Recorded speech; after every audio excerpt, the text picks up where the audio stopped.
Atos 17, de 16 a 31, a gente pode colocar o tema de Deus desconhecido. Não só pelo fato dessa estratégia evangelística que Paulo recebeu de Deus, encontrou lá uma igreja dizendo ao Deus desconhecido, mas também como sendo algo real na vida de muitas pessoas que realmente não conhecem a Deus. Até conhece as filosofias, conhece sofisma, conhece a religião, mas Deus verdadeiramente não conhece. Talvez até nós mesmos, e eu me encaixo nisso como sendo um conhecedor, vamos dizer assim, mínimo do que é verdadeiramente Deus. Mas só se desvia do Evangelho quem não conhece a Deus. Só se afasta de Deus quem nunca esteve com Ele. E só quem não busca a Deus só quem busca a Deus é quem o encontra. A gente precisa entender que dentro dessa nossa pequenez, o Deus desconhecido pode ser o nosso. O Deus desconhecido pode ser aquele que, por influência de outras pessoas, nos trouxe aqui nessa noite. Agora, eu escrevi algumas coisas e o primeiro ponto é justamente esse. Poucas pessoas conhecem a Deus. Tem um discipulado muito interessante que eu indico, que é Conhecendo Deus e Fazendo a Sua Vontade, que eu fiz, não completei o estudo, mas entre outras coisas, um pouquinho que eu estudei, eu vi que eu conhecia muito menos de Deus do que eu poderia imaginar. E aí, se eu fizesse a pergunta para você, onde está Deus? Como Ele é? E o que Ele faz ou fez? Se você tivesse que responder essa pergunta para uma criança, como a gente estava aqui hoje cheio, mas se você tivesse que responder essa pergunta para alguém que conhece um pouco menos que você, é assim que eu me sinto, no momento de ter que dizer ou falar de Deus. A nossa imaginação, ela cria um Deus que, como a gente cantou, está cuidando de mim, né, e tal, mas o que a gente tem é um estereótipo, assim, é como eu vejo que é Deus.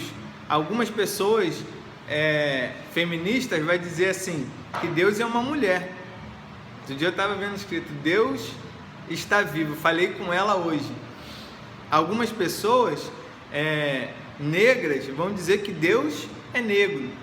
Algumas brancas também, né, como a gente viu o quadro que foi pintado pelos brancos, vão dizer que Deus é branco, do cabelo branco, dos olhos claros, né, que Jesus tem aquele cabelão. Ou seja, o máximo que a gente consegue é criar uma imagem pessoal desse Deus. Mas para quem não conhece Deus, e aí é que está o perigo, qualquer um pode ser Ele. A gente marcou um encontro esses dias no shopping com uma pessoa que a gente não conhecia, né, velho? E a gente ficava olhando aquela multidão entrando, saindo do shopping, toda hora que via um assim mais distraído, eu pensava assim, é ele. E eu fiquei pensando, tem muita gente da mesma forma. Se chegar hoje aí um abestado qualquer dizendo que eu sou Jesus, não vou dizer como o Henry Cristo ou como aquele outro 666, mas se chegar um mais parecido com Jesus, vai enganar milhões, porque a gente vê pessoas que nem tanto parecem com Jesus, inclusive agora está querendo mostrar que o sangue dele é parecido com o sangue de Jesus, mas a gente vê pessoas que nem se parecem tanto assim com Jesus e arrasta multidões junto com eles. É interessante você pensar e você chegar a uma conclusão de quem é o seu Deus, como Ele é. porque o encontro já está marcado. O dia ninguém sabe, mas ai de nós se não soubermos o dia quando ele vier, porque pode vir um falso Messias e acabar nos levando para o inferno. Depois eu escrevi que nós precisamos demonstrar Deus. Demonstrar Deus como? Se eu tenho dúvidas do tanto que eu conheço Deus. Simples. Demonstrar Deus como as Escrituras mostram. Como a gente viu aí do verso 24 ao verso 29. De uma forma bem reduzida, Paulo está falando assim, é isso. Isso é Deus. Esse é o Deus. O Deus que vocês nem conhecem, mas que tem ali uma igreja feita para Ele. Mas, apesar de vocês terem construído essa igreja, Ele não habita ali, porque Ele é muito maior que isso, Ele é muito maior do que eu possa mensurar. Precisamos, irmãos, saber dizer e responder com mansidão onde Deus está. Se você não sabe, a gente pode fazer depois um discipulado. Como Deus é, o que Deus faz e o que Deus fez. Porque só assim a gente vai fazer com que Ele seja visto por aqueles que o buscam. Ninguém vai conhecer a Deus por acaso, como a gente encontra com alguém no meio da rua. Ah, fulano, eu sou Deus. E tu, quem é? É porque Deus já nos conhece muito antes de nós nascermos, né? Mas o Deus que pode fazer, fez e faz todas as coisas, não o que vai fazer, o que pode fazer, não o Deus que pode mudar a sua vida, que pode mudar a vida do outro, mas o Deus que já é, independente do que Ele vai fazer na minha vida. O importante é a gente saber que quem Deus é e a gente falar para os outros quem Deus é. Isso é o que importa. Se a pessoa, mas o que o seu Deus pode fazer? Seu Deus pode mudar a minha vida? Poder Ele pode, mas entre a vontade dele e a sua tem uma extensão muito grande. E tem muita gente que quer que Deus mude a sua vida, ou quer que Deus mude até uma situação, mas não está disposto a deixar Deus ser Deus na vida dele. A pessoa até muda, ele deixa de fazer algumas coisas, alguns vícios, mas no fundo, ele é o seu próprio Deus, porque ele chega na igreja, por exemplo, e quer que a igreja seja aconchegável, que a igreja seja boa para ele. É o lugar que eu me sinto bem.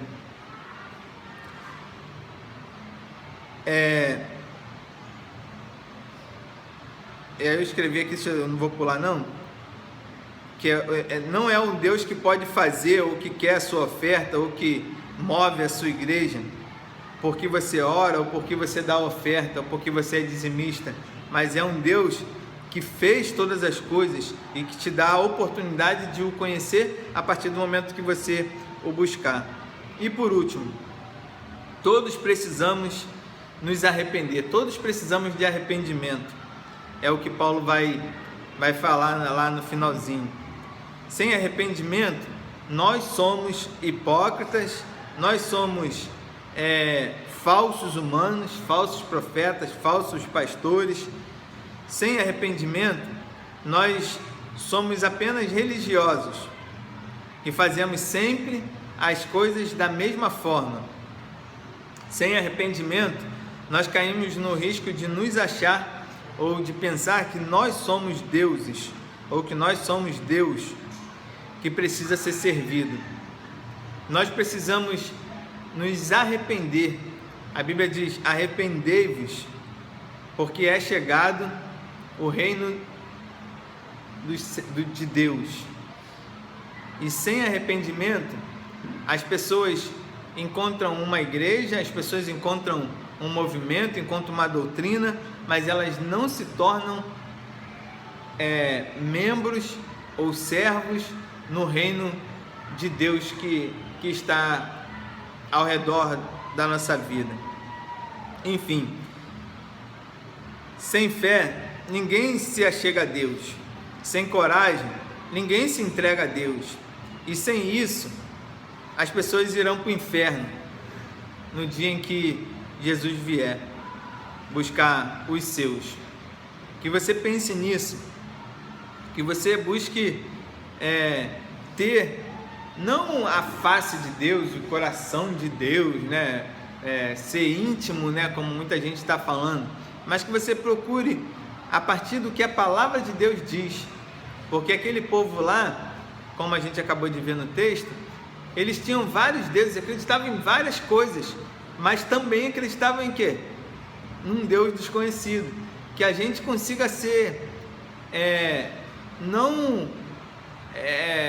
esqueci a palavra para falar de muitos deuses, mas que a gente tenha um só Deus, porque se você tiver, ou se você acha, né, que você tem o único Deus e mais um deusinho, se você acha que tem um Deus e mais alguma coisa, você pode estar sendo iludido, você pode estar sendo ou caminhando a passos largos para o inferno e não vai ficar a eternidade com Deus, porque o que Paulo está querendo dizer é justamente isso. Vocês têm vários deuses, mas só há um Deus, não é isso que ele falou? Ou seja, todos os outros deuses ou todas as outras coisas que a gente traz para somar a nossa fé pode nos levar a um caminho distante de Deus e que provavelmente vai ser muito difícil de nós voltarmos. Então, que a gente conheça Deus, que a gente faça a sua vontade, que a gente consiga demonstrar aos outros e principalmente nos arrepender das nossas falhas, dos nossos pecados e de coisas pequeninas, às vezes muito simples que nós fazemos com um filho, né? Minha filha esse dia a gente passou um dia tão legal, aí chegou no final, eu dei nos dedos dela e depois eu me arrependi do que eu fiz, cheguei a pedir perdão a ela e tudo, mas que a gente consiga ser essa pessoa não deusificada, mas humanizada, que serve ao único Deus que merece toda a honra e toda a glória. Amém?